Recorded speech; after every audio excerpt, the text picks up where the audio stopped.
Clodoald, better known as Saint Cloud, was a Merovingian prince, grandson of Clovis I and son of Clodomir, who preferred to renounce royalty and became a hermit and monk. Clodoald found a hill along the Seine, 2 leagues below Paris, in a place called Novigentum, the present commune of Saint Cloud. Here, among the fishermen and farmers, he led a life of solitude and prayer, and built a church, which he dedicated in honor of Martin of Tours. Upon the death of Clovis, his sons, Clodomir, Childebert, Clotaire, and their half-brother Thierry shared the kingdom. In 523 to 524, at Clotilde's instigation, her sons joined in an expedition against King Sigismund's Burgundians.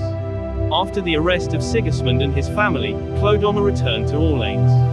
Sigismund's brother, Godemar III, supported by his ally and relative, the Ostrogoth King Theodoric the Great, slaughtered the garrison the Franks had left in Burgundy. In retaliation, Clodomir then had Sigismund and his sons, Gisaud and Gondebaud, murdered. On May 1, 524, Clodomir set out on a second expedition against the Burgundians and was killed at the Battle of Vézérance on June 25 of the same year.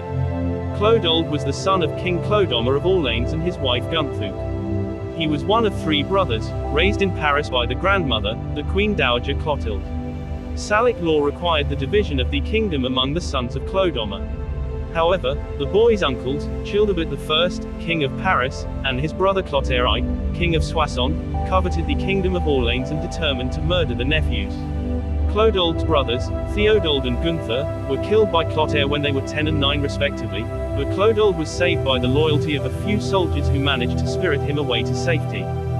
By one account, in 525, Childebert and Clotaire asked their mother Clotilde to send them the children so that they might be proclaimed their father's successors. She clothed the brothers in their best clothes and sent them with confidence, unaware of her son's plans. The 2 uncles then had the children of Clodomir killed. Some claim that they killed the 2 older boys, Thibaut and Gontaire, aged 10 and 7, with their own hands, to the great despair of Saint Clotilde, who saw her grandchildren killed by her own sons. Only the youngest, Clodoald, was saved by the dedication of a few of the faithful. He found sanctuary with Remigius, the Bishop of Reims, and thus escaped his uncle's searches. Another account states that Childebert and Clotaire considered cutting children's hair, because long hair was a sign of nobility in Frankish culture. But as the hair would inevitably grow back, they asked Clotilde what they had to do. She replied that she would rather see them dead than sheared. They first killed Gontaire, before Thibaut threw himself at their feet to beg him to leave him alive. So Childebert hesitated, and his brother reminded him that it was his idea. Thus ended the short life of Clodomir's descendants, at least 2 of the 3 since Clodoald had been able to escape. Clodoald renounced all claims to the throne and lived as a studious hermit and disciple of Severin of Paris, who led a solitary and contemplative life in a hermitage at the gates of Paris, on the site of the present Saint Severin Church in the 5th arrondissement. The young prince became his disciple and received from his hands the religious habit. Clodoald preferred a humble and quiet life of solitude, to a bright, but perilous life in a royal palace. For some time he remained in his company, to be trained in all the monastic virtues. At the age of 20, Clodoald left his hermitage and appeared before the Bishop of Paris surrounded by religious and civic leaders and members of the royal family. The bishop cut Cloud's long hair, which was a symbol of his royalty. Childebert and Clotaire, who saw him as no threat, left him undisturbed and even gave him some inheritances to live more comfortably in the place of his retirement. After Severin's death, Clodoald left the surroundings of Paris and secretly retired to Provence. The inhabitants of the surrounding area came to him because they learned that Cloud had the gift of healing. Clodoald remained there 11 years, and then went back to his first hermitage, where the people greeted his return with joy. At the people's request, he was ordained a priest by Bishop Eusebius of Paris in 551 and served the church for some time. His humility and his charity were praised. Clodoald could not endure these honors for long, and to avoid them, retired to a hill along the Seine, 2 leagues below Paris, in a place called Novigentum, the present commune of Saint Cloud.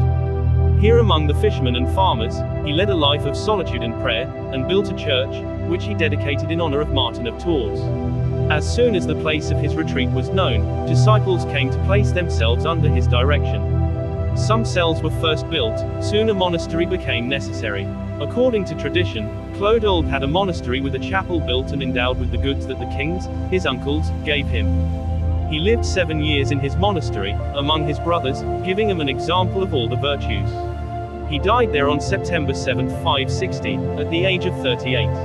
According to legend, Clodald predicted his death in advance, which was followed by several miracles, which occurred near his tomb. Clodald was then canonized and the hamlet quickly transformed into a place of pilgrimage, where huge crowds flocked.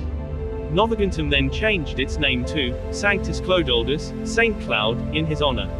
The abbey is now a collegiate church of canons regular called Eglise St. Clodald, wherein his relics are kept. St. Cloud, Wisconsin, St. Cloud, Florida, and St. Cloud, Minnesota, are in turn named after the French town. Clodald's feast day is September 7th.